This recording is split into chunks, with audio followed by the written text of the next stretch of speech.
P100. Monsieur le Président, l'apparition de la crise du coronavirus a eu un impact social et économique sans précédent dans presque tous les pays du monde et a mis à l'épreuve la résilience de notre société. Cette urgence de santé publique a exercé et continue d'exercer une pression sans précédent sur de nombreuses activités économiques, y compris celles qui sont indispensables non seulement à notre santé, mais aussi à notre bonheur, à notre prospérité et à notre bien-être.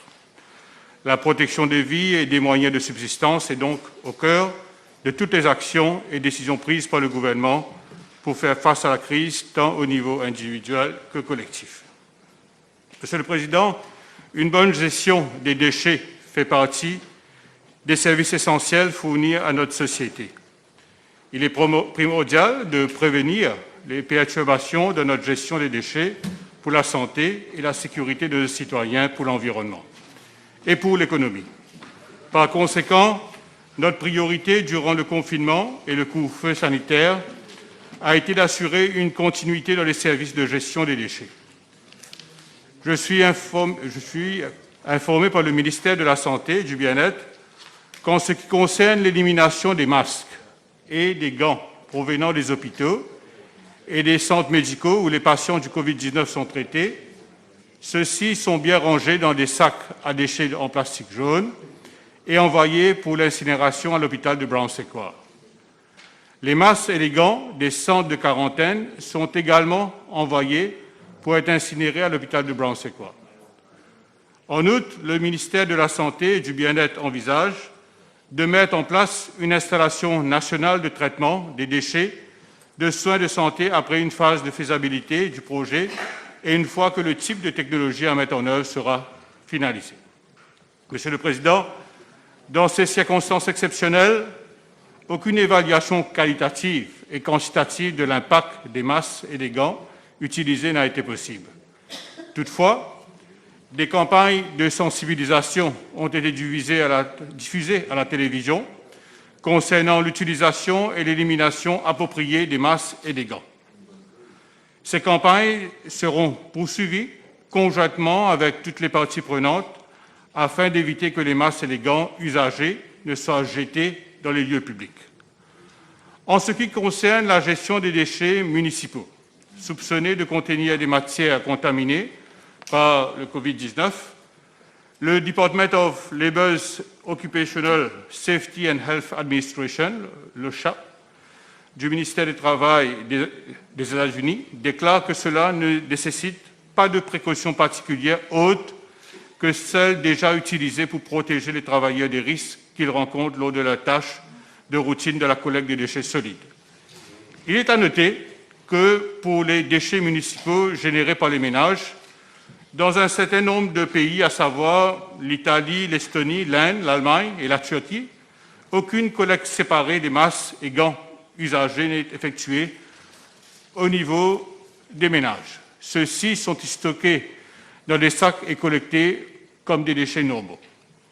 Monsieur le Président, conscient des grandes quantités de ces matériaux qui continueront à être générés dans les mois à venir et considérant également toute pandémie future, mon ministère, en collaboration avec le ministère de la Santé et du Bien-être et le ministère des collectivités locales, de la gestion des catastrophes et des risques, envisage de mettre en place un comité interministériel pour étudier l'élaboration d'un plan qui traitera de la question de sensibilisation, de la manipulation, du stockage, de la collecte et de l'élimination en toute sécurité des masques et des gants usagés et des autres matériaux contaminés.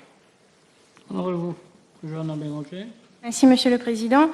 Pour une meilleure efficience, pourrions-nous savoir de l'honorable ministre de l'Environnement s'il compte accroître les pouvoirs de la police de l'environnement et est-ce que l'honorable ministre pourrait divulguer le nombre et la nature des contraventions émises par la police de l'environnement depuis le début de l'année? Donc, si l'honorable membre parle des déchets médicaux ou bien des déchets en général, non, si ce sont des déchets en général, malheureusement, la question d'aujourd'hui concerne principalement les déchets médicaux. Mais en ce qui concerne les déchets Dans le général, je n'ai pas ce renseignement-là. Mais en ce qui concerne les déchets médicaux, ce que je peux confirmer aussi, rassurer l'honorable membre, c'est que la police de l'environnement est très à cheval en ce qui concerne tout l'aspect littering et aussi illegal dumping. D'ailleurs, nous sommes en train de travailler sur des différentes regulations pour augmenter les pénalités en ce qui concerne l'illegal dumping et aussi le littering. Mais en ce qui concerne les déchets en général, ou bien les déchets médicaux, je n'ai pas les chiffres avec moi en ce qui concerne les contraventions qui ont été entreprises par la police de l'environnement, mais si l'honorable vient de l'avant avec une question substantive, je me ferai un plaisir de lui répondre.